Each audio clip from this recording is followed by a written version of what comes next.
Jai Bharat, dear all Advaitians. Good morning, everyone.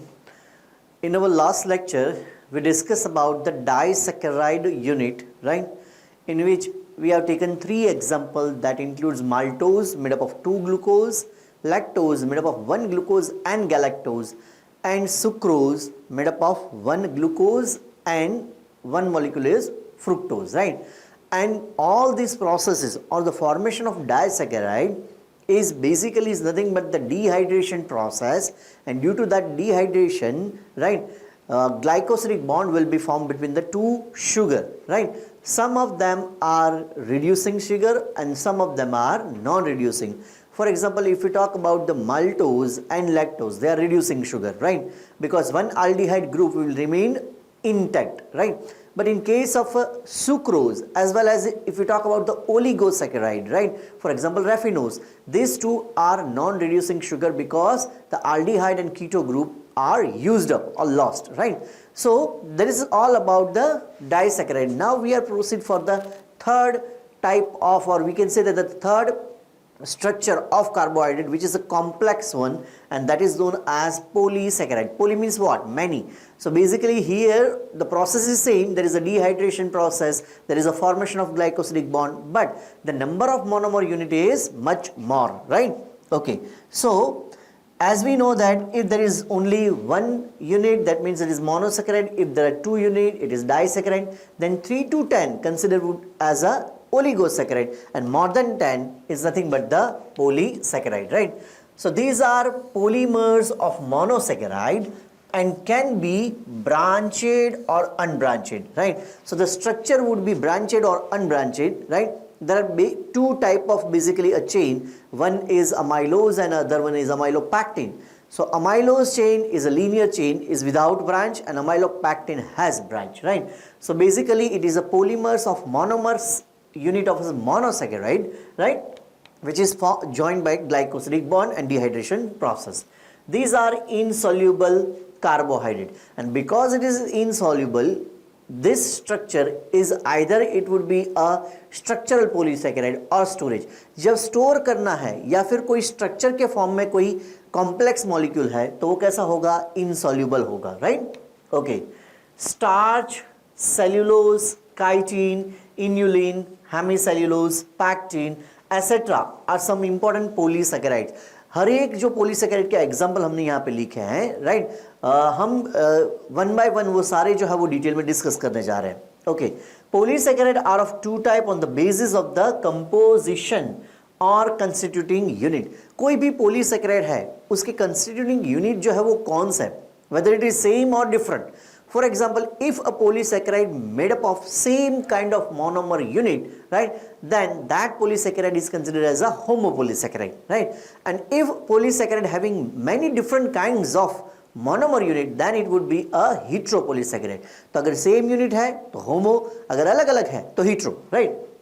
Okay, so the first one is homopolysaccharide. Homopolysaccharide means what? Polymer is formed by same kind of monomer. For example, starch, for example, cellulose, for example, glycogen. These all polysaccharides having same kind of monomer unit, and that is glucose, right? Okay, they consist of only one type of monosaccharide. एक ही type का monomers है उसके structure में, right? Okay, example अगर हम देखें, ठीक है, तो पहले जो है that is glucan. Glucan is not a single polysaccharide, it is a group of polysaccharide. Glucan means what? A polysaccharide of glucose. Glucan हम किसको बोलेंगे?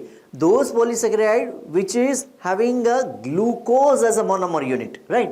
Okay. Example, cellulose. Cellulose जो किससे बनाया है? Glucose से. There are 6000 D-glucose molecule when they are joined together by dehydration process and glycosidic bond, right? It form one molecule of cellulose, and this many cellulose then after form what? We can say that it form microfibril micelles, then micelles together microfibril, and ultimately macrofibril. Okay, starch is also a glucans, means it is a polysaccharide made up of glucose. Glycogen is also a polysaccharide made up of glucose, right? And that polysaccharide is considered as a glucan. What it is called? Glucan, right? Okay, now the second one is fructose. What it is called? Sorry, fructans. What it is called? Fructans. On the basis of name, you can identify that this polysaccharide having the same one monomer unit, that is a fructose. If it is glucans, means monomer unit is glucose. If it is fructans, then monomer unit is fructose. If it is galactans, then monomer unit is what? Galactose, right? Okay, and the example is inulin. In inulin, the all monosaccharide unit is what? The all monosaccharide unit is fructose, which is a ketose sugar. Then galactans means what? This is the polysaccharide of galactose, same kind of monomer unit, and the example is agar. So this is the three polysaccharide: glucans, fructans, galactans. In glucans, it is a polysaccharide made up of glucose, fructans made up of fructose, and galactans made up of galactose, right? Then if you talk about the chitin, which is basically, we can say that chitin is one of, we can say that it is a substance which form a cell wall in fungi as well as in exoskeleton in arthropod, right? So that chitin also a homopolysaccharide which is made up of what? N-acetyl glucosamine, right? That thing we have discussed earlier. ये सारी चीज़ हम पहले discuss कर चुके हैं, right? So chitin is basically a homopolysaccharide made up of same kind of monomer unit, and then monomer unit is what? N-acetyl glucosamine, right? Okay, now let's talk about the heteropolysaccharide. अगर same kind के monomer unit है तो वो क्या होगा? Homopolysaccharide. अगर वो monomer unit same नहीं है तो उसका मतलब क्या होगा? वो क्या बनाएंगे? वो बनाएंगे heteropolysaccharide, right? Okay, they consist of more than one type of monosaccharide or monomers. Heteropolysaccharide जो है, they consist of more than one type of monosaccharide or monomer. एक से ज़्यादा टाइप के मोनोमर्स जो हैं उसमें होंगे. अगर हम इससे पहले अगर हम बात करें ग्लूकेन्स की बात कर रहे थे तो उसमें सिर्फ ग्लूकोज था, फ्रुक्टेंस में सिर्फ फ्रुक्टोज था, गैलेक्टेन्स में सिर्फ गैलेक्टोज था और काइटिन में सिर्फ एन एसिटाइल ग्लूकोसामाइन था. यहाँ पे ऐसा नहीं होगा. They are made up of different kinds of monomer. Okay, example hemicellulose, right? Hemicellulose is mainly made up of what? Galactose, arbinose, mannose, xylose, right? And some amount of glucose as well. Okay, then pectin. Pectin is made up of two kind of acid contained, right? Basically it is a carbohydrate, that is glucuronic acid and galacturonic acid, glucuronic acid and galacturonic acid, although it also having a carbohydrate, right? But the main content is this acid as well as glucose is also there, right? So this is a pectin. So pectin also made up of different kinds of monomer unit, and that is why it is considered as what? It is considered as heteropolysaccharide. Okay, now polysaccharide are of two type on the basis of function, right? As I told you earlier that polysaccharide could be a storage form or it could be a structural form of a cell. तो उसके हिसाब से polysaccharide जो है they are of two type. एक जो है that is structural polysaccharide and the other one is storage polysaccharide. Okay, now the structural polysaccharide मतलब क्या होगा? Polysaccharide which helps in the formation of some structure like cellulose, cell wall of plant. Cellulose जो है वो क्या है? It is a polysaccharide. Right? लेकिन वो कैसी polysaccharide है? It is a structural polysaccharide which form secondary cell wall in plant, right? Chitin, again, it forms a cell wall in fungi as well as in exoskeleton in arthropod. Cell wall of fungi and exoskeleton of arthropod called structural polysaccharide. तो cellulose क्या है? It is a structural polysaccharide. Chitin क्या है? It is a structural polysaccharide because they form what? They form structural unit known as cell wall in plant cell and in fungi cell respectively, right? Okay, now the second part is storage polysaccharide. तो जो polysaccharide store form में है carbohydrate के, that is storage polysaccharide. That includes starch, that includes glycogen. In animal, we can say that the storage form of carbohydrate is glycogen, while in the same case in plant it is a starch. तो अगर हम plant की बात करें तो उसमें carbohydrate कौन से फॉर्म में स्टोर होगा? स्टोर करना है, that means that has to be a complex form, right? और वो कॉम्प्लेक्स फॉर्म प्लांट में कौन सा होगा? स्टार्च. और एनिमल में कौन सा होगा? Glycogen. And both are made up of glucose monomer unit, right? So basically it is a homopolysaccharide, but on the basis of function they perform, it is a storage polysaccharide. Carbohydrates are mainly stored as polysaccharide because during polymerization, water molecules are lost. That is dehydration process, right? Okay, dehydration synthesis. Dehydration हो रहा है और कुछ synthesize हो रहा है. And the polysaccharide become compact and are easy to store. मैंने आपको बताया था अगर कोई मॉलिक्यूल हमको प्लाज्मा मेम्ब्रेन को क्रॉस करवाना है, that means supposing that the molecule is present in ECF and that molecule is need to enter into the cytoplasmic content, that means वो मॉलिक्यूल जो है वो सिंपल फॉर्म में ही हो सकता है तो ही वो कर पाएगा, कॉम्प्लेक्स फॉर्म में वो कभी प्लाज्मा मेम्ब्रेन क्रॉस नहीं कर पाएगा. लेकिन दूसरी चीज आपको ये भी याद रखनी है कि अगर कोई भी कार्बनिक कंपाउंड जो है अगर आपको उसको स्टोर करना है तो वो कौन सा फॉर्म होना चाहिए, वो ऑलवेज कॉम्प्लेक्स फॉर्म होना चाहिए. ठीक है, कॉम्प्लेक्स फॉर्म में अगर हम बात करें तो हमने डाइसैकेराइड में भी बात करी थी कि 2 hexose kind of monosaccharides joint together by glycosidic bond and removal of H2O, that is dehydration process and it become complex form. तो ऐसे बहुत सारे मोनोमर यूनिट जब डिहाइड्रेशन प्रोसेस से ग्लाइकोसिलिक बॉन्ड फॉर्म करते जाएंगे वैसे एक लॉन्ग चेन जो है फॉर्म होगा and that is what, that is polysaccharide, right. Okay, तो यहाँ पे वो स्टोरेज पॉलीसैकेराइड की हम बात कर रहे हैं. Example starch in plant, glycogen in animal. क्योंकि अगर हम बात करें तो स्टार्च जो है वो प्लांट में कार्बोहाइड्रेट का स्टोर फॉर्म है और ग्लाइकोजन जो है वो एनिमल में कार्बोहाइड्रेट का स्टोर फॉर्म है. ग्लाइकोजन जो है it is also known as animal starch. उसको क्या बोलते हैं, एनिमल स्टार्च भी बोल सकते हैं. Glycogen is also known as animal starch. Glycogen को दूसरा हम क्या बोल सकते हैं, एनिमल स्टार्च. ये भी चीज याद रखना. ओके, नाउ द अलग एक कैटेगरी है दैट इज म्यूकोपोलीसैकेराइड. कौन सी कैटेगरी है, म्यूकोपोलीसैकेराइड. अब तक हमने क्या देखा, हमने देखा पॉलीसैकेराइड के टाइप हमने देखे. ठीक है, एक हमने देखा on the basis of monomer unit, it could be of 2 type, homopolysaccharide, heteropolysaccharide. इसके अलावा हमने देखा स्टोर या फिर स्ट्रक्चरल. ठीक है, फंक्शन के अकॉर्डिंगली, तो स्ट्रक्चरल पॉलीसैकेराइड एंड दूसरा जो क्या है स्टोरेज पॉलीसैकेराइड. अब हम देख रहे हैं एक अलग category that is mucopolysaccharide. These are slimy polysaccharides. Example mucilage, hyaluronic acid, keratan sulfate and heparin. ये सारे जो पॉलीसैकेराइड है they are mucopolysaccharide. We can say that it is a special category of polysaccharide which form protecting layer and this polysaccharide is a slimy contain, or we can say that it is a sticky contain. So basically wherever they are present they basically provide, we can say that it act as a lubricant. ठीक है, और बहुत सारी जगह ऐसी भी होगी कि जहां पे वो क्या करेंगे, वो नरिशमेंट भी प्रोवाइड जो है वो करेंगे, राइट. ओके, चलिए. सो पॉलीसैकेराइड में अब हम एग्जाम्पल की ओर जा रहे हैं. उसमें फर्स्ट जो एग्जाम्पल है दैट इज स्टार्च. हाँ, जब हम पॉलीसैकेराइड पढ़ेंगे तो सबसे पहले 2 क्वेश्चन जो है वो करना है, वेदर इट इज होमोपोलीसैकेराइड और हेटेरो. अगर सेम मोनोमर यूनिट है तो होमो, अगर अलग अलग मोनोमर यूनिट है तो क्या हो जाएगा वो हेटेरो. दूसरा question, whether it is a storage polysaccharide और स्ट्रक्चरल पॉलीसैकेराइड. ठीक है, तो ये 2 क्वेश्चन जो वो याद रखने हैं हर एक पॉलीसैकेराइड में.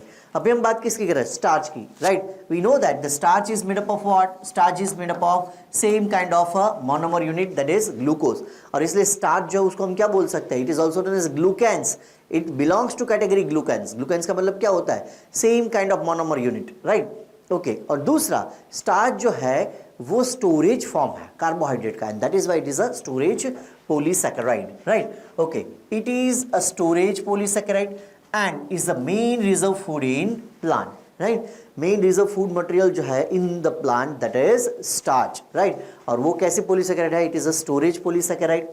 Starch is a polymer of D-glucose, same kind of monomer unit है, right. and that is why it is what, it is a homopolysaccharide. वो कैसा polysaccharide है, it is a homopolysaccharide, right. Okay, starch has 2 component, amylose and amylopectin. Starch जो है उसका जो अगर composition की बात करें, starch has 2 kind of a chain of a carbohydrate, right. One is amylose and the other one is amylopectin. Amylose जो है that is unbranched. Amylose जो कैसा, it is a unbranched and amylopectin is branched chain of D glucose molecule. तो molecule तो एक ही type का that is D glucose, लेकिन एक सीधा लीनियर फॉर्म बनेगा दैट इज अमाइलोज, राइट. और दूसरा जो क्या है amylopectin, that form a branch, right. कैसे वो हम देखते हैं। पहले हम बात कर रहे हैं अमाइलोज की। तो अमाइलोज जो क्या है, these are the D glucose, ये सारे जो हमने लिखे हैं दैट इज डी ग्लूकोज, ये सब क्या है, D glucose, right, dextrorotatory glucose. अब यहाँ पे देखिए कि हम ग्लूकोज की जब तक बात करें तो हमको मालूम है कि ग्लूकोज जो है it is a aldehexose sugar, and if you draw the ring structure of the glucose it is a pyranose ring which is made up of 1 oxygen and 5 carbon। ठीक है, ओके ये रिंग में अगर हम बात करें तो हर एक जगह पे यहाँ पे ऊपर क्या होगा, 6 carbon that form CH2OH, CH2OH, here also CH2OH and CH2OH। Okay, दो सक्सेसिव ग्लूकोज मॉलिक्यूल जो हैं उसमें एक ग्लूकोज मॉलिक्यूल के फर्स्ट कार्बन पे एल्डिहाइड ग्रुप और दूसरे के फोर्थ कार्बन जो है उसका OH, उसके बीच में क्या हो रहा है, ग्लाइकोसिलिक बॉन्ड हो रहा है फॉर्म, और यहाँ पे हर एक जगह पे क्या हो रहा है, there is a removal of H2O। हर एक जगह पे क्या हो रहा है, there is a removal of H2O, और उससे एक लीनियर चेन फॉर्म होगा without any branch, that is known as amylose. उसको हम क्या बोलेंगे, amylose, right. Okay, so amylose is basically we can say that amylose is consist of 200 to 2000 D glucose molecule.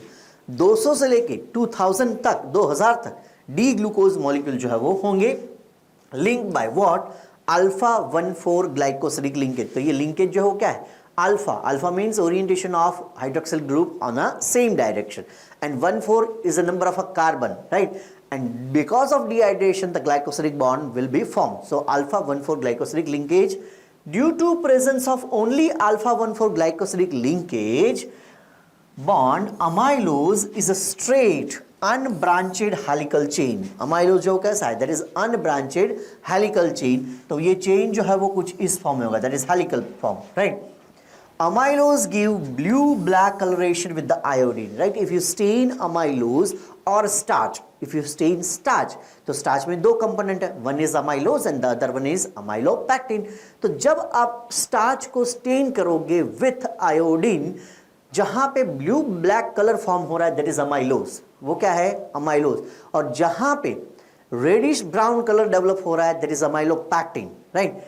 Amylopectin, which is a branched one, is more complex than amylose। amylose जो क्या है, it is more simpler than the amylopectin, क्योंकि यहाँ पे पूरा linear form ही है, and all bonds are alpha 1,4 glycosidic bond, right, which is formed by the dehydration process। Okay, now the next is amylopectin। If we see amylopectin, see this is the linear chain, but that linear chain at some places it form 1,6, this is the bond that is alpha 1,6 glycosidic bond. ठीक है, तो जब amylose की बात कर रहे थे हम, तो अमाइलोज में सारे बॉन्ड कौन से थे, अल्फा 1,4 अल्फा 1,4 अल्फा 1,4 अल्फा 1,4। ठीक है, जब हम अमाइलोपैक्टिन की बात करें तो अल्फा 1,4 1,4 1,4 वो तो है ही है, but whenever they form a branch, right, at some places it form glycosidic linkage. यहाँ पे ग्लाइकोसिडिक लिंकेज जो है वो फॉर्म होगा, and there is a removal of H2O। यहाँ पे भी सारी जगह पे क्या है, there is a removal of H2O। ठीक है, तो यहाँ पे देखिए ये ब्रांच फॉर्म हुआ, दिस इज द ब्रांच, कि यहाँ पे जहाँ पे ब्रांच फॉर्म हो रहा है वहाँ पे कौन सा बॉन्ड फॉर्म होगा, अल्फा 1,4 ग्लाइकोसिडिक बॉन्ड। तो in case of amylose there is same kind of bond, there is alpha 1,4। ठीक है, और यहां पे अगर हम बात करें कि इसमें अमाइलोपैक्टिन में तो अल्फा 1,4 इज दैट, लेकिन अल्फा 1,6 भी है जहां पे वो क्या फॉर्म कर रहा है, ब्रांच जो है वो फॉर्म कर रहा है, right. Okay, so it consist of 2000 to 200 D glucose molecule. देखिए अमाइलोज में कितना था, 200 टू 2000, यहाँ पे 2000 to 20,000, so basically it is a complex one, right. Okay, the glucose molecule are attached by alpha 1,4 glycosidic bond and alpha 1,6 glycosidic bond. So linear form is basically alpha 1,4, but whenever at any place it form what branch that has 1,6 glycosidic linkage, right?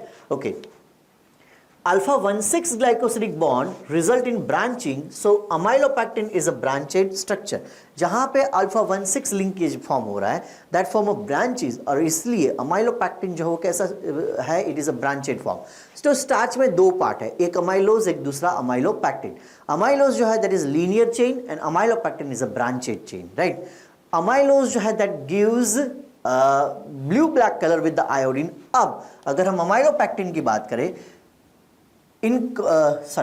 अगर हम amylopectin की बात करें तो amylopectin जो है वो कैसा कलर देगा? अमाइलोपेक्टिन जो है that gives a red colour, approx slightly brown और रेडिश कलर। ठीक है, चलिए, तो वहां पे हमने स्टार्च की बात जो है, स्टार्च का स्ट्रक्चर जो है उसमें अमाइलोज और अमाइलोपेक्टिन ये दोनों आपको समझ में आ गए होंगे। अमाइलोज में अल्फा 1,4, ठीक है, सब जगह पे, और अमाइलोपेक्टिन में क्या होगा?